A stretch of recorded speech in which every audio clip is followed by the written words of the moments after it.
Let's get our next guest, Alyssa Lang from ESPN and SEC Network. She's at all the big games. She'll be at Georgia Ball State this upcoming weekend. Alyssa, thanks for joining us. How are you?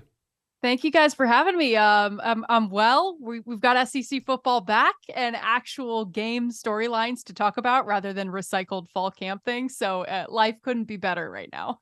As a talk show host, my job has become so much easier as opposed to recycling the same takes. But I'm kind of recycling a thought with a new spin, all right? So a lot of new OCs out there. Some struggled, some did not. Maybe a shameless plug for what Bobby Petrino was able to do with A&M. Just your thoughts on some of those new situations out there. Obviously, the Clemson game from the other night, that was a rough one, at least from an offensive perspective.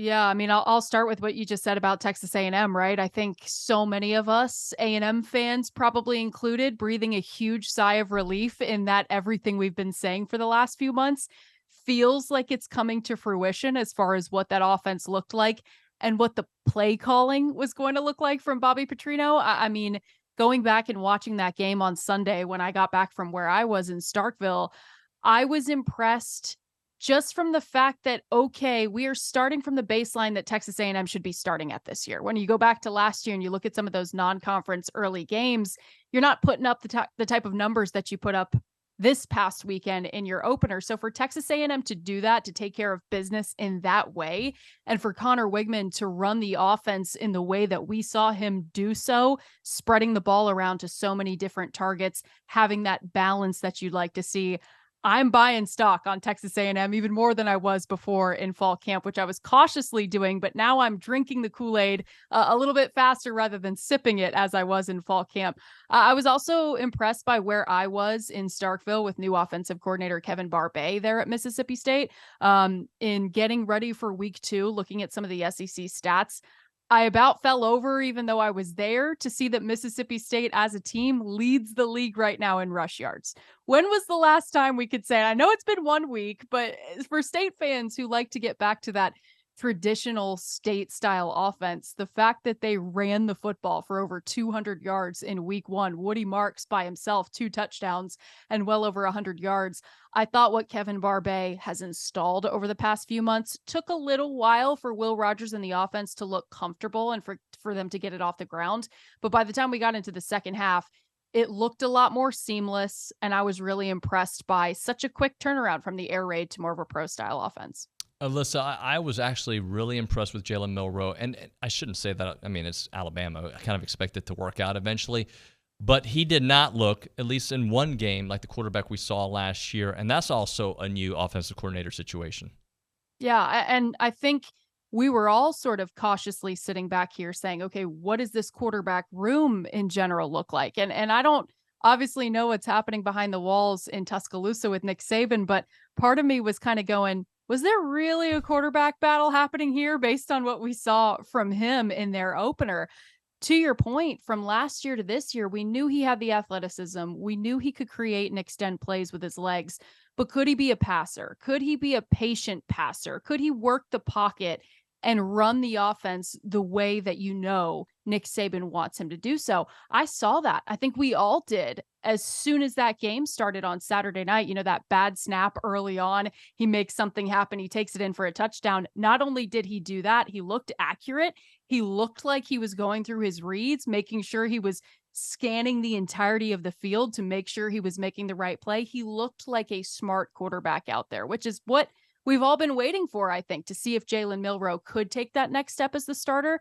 I'm still a little confused as to why Nick Saban hasn't come out and said, yes, he's our QB1 for the remainder of the season, but maybe a little bit of mental gymnastics there as far as everything he said in the offseason. I want a guy to make a decision for me. I want somebody to grab the reins and be the starter, be the leader on this team. So from what I saw, from what I think everybody saw, Milroe is heading in the right direction, and that's scary for the rest of the SEC. Well, now it sets up a Quinn Ewers versus Jalen Milroe, and if Quinn plays the way he played last year before he got hurt, and Jalen can play at the level we just saw, sets up, how the talk show host circuit goes. I'm one of them. Heisman talk after this. So just your thoughts on that game coming up and the importance of it. Yeah, it's so interesting, especially when you look at what's on the line in this game when it comes to the college football playoff. If Bama wins this game, their projections, percentages to make the playoff don't really change. But if Bama loses this game, Texas takes a huge step forward in what they can do throughout the rest of their schedule and potentially trying to make it to a college football playoff. So obviously this is one of those swing games that we could be talking about towards the end of the season, depending on how either team's seasons go from here. But yeah, I mean, I think it comes down to the quarterback situation for both schools. I mean, Quinn Ewers goes down last year early in that game after having a pretty successful outing up until that injury. Bryce Young is really the reason they win that football game last year on the road by 1 point. Bryce Young constantly putting that offense in a situation to score points or to take them off the field with the lead. Bryce Young's mental impact on that team, I don't think could ever be overstated enough. Can Jalen Milroe show us that he has that it factor in staying cool, calm, and collected, but also performing under pressure?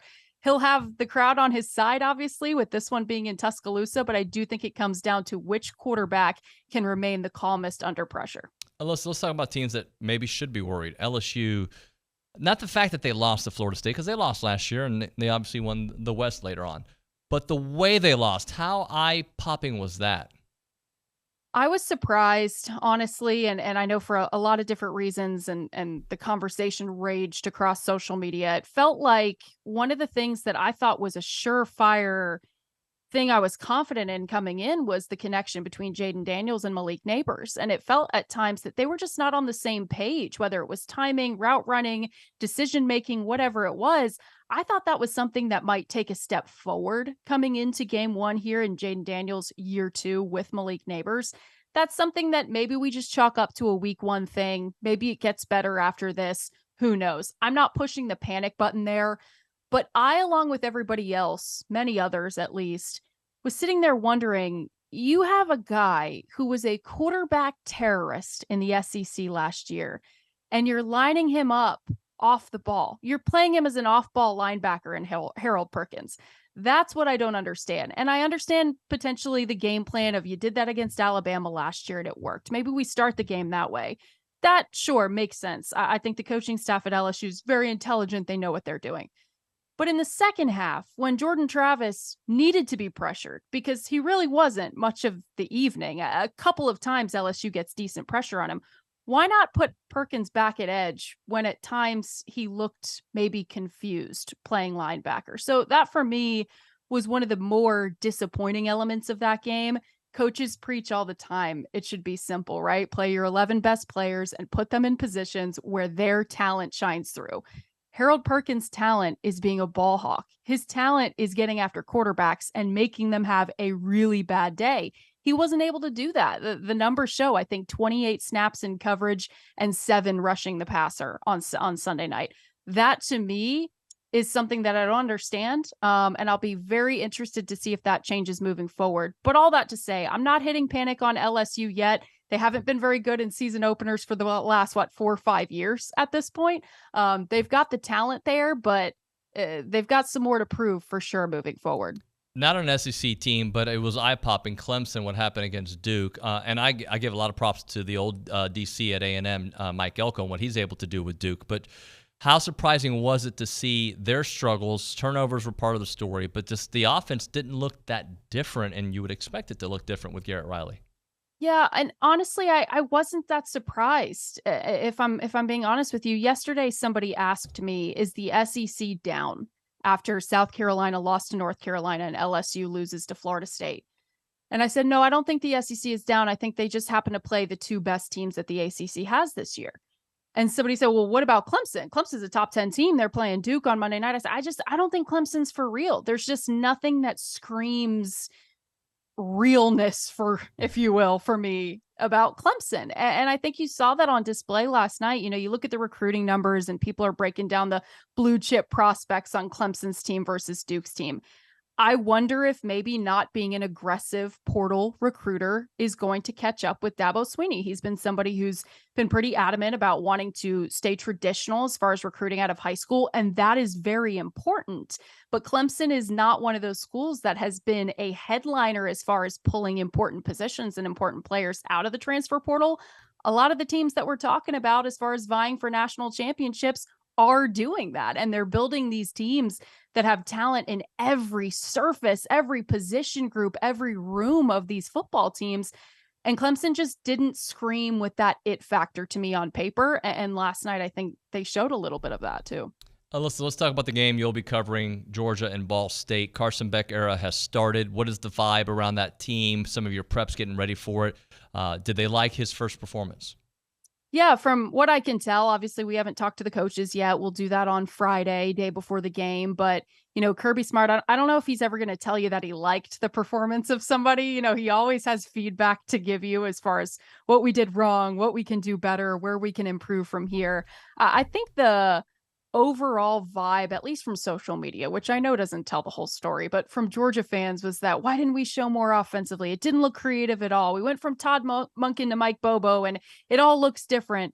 You don't need to show everything against UT Martin. It's okay to not show your entire playbook. You went out and you won by 40 something, however much it was, and you didn't have to show anything. There weren't major injuries. You get Carson Beck live game reps for the first time as a starting quarterback.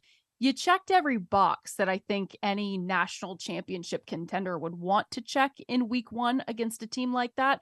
So I kind of expect more of the same against Ball State. I don't know how creative they're going to get offensively again. If Brock Bowers is on the field, how creative do you really need to get, right? Mekhi Muse, I think, showed why Kirby Smart has been raving about him from the spring.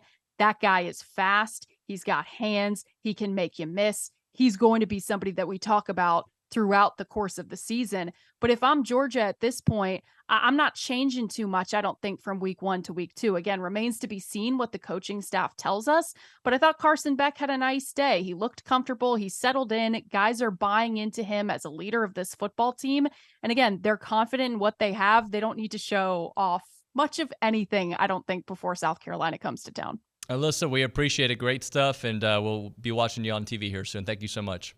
Thanks for having me.